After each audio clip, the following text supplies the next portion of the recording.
अरे मेरे एक छोटा सा ब्लॉग में आवाज़ है भाई गंडे उड़ मैं का मॉल है तो मैं दिखा दो जल्दी जो पेज फॉलो करो लाइक करो तो मिलता नहीं पहुँच गए भाई हमारा गंडे अभी हम सीताराम परिसर में अब गंडे के माहौल कुछ ऐसे चला ना ले का यही मेरा आवो छोटू यही पास हाँ शिवम ते रुक चला रहे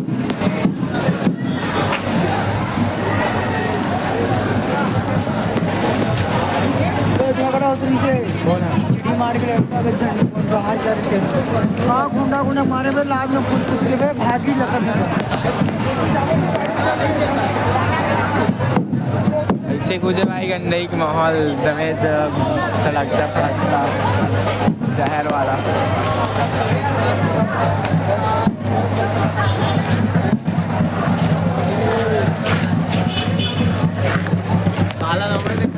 भाई गंडे का माहौल चेक करो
यार भाई रात धुमाल का माहौल। तू मेरे सामने मैं तेरे सामने तुझको देखूं के प्यार करूं ये कैसे हो गया तू मेरी हो गई कैसे मैं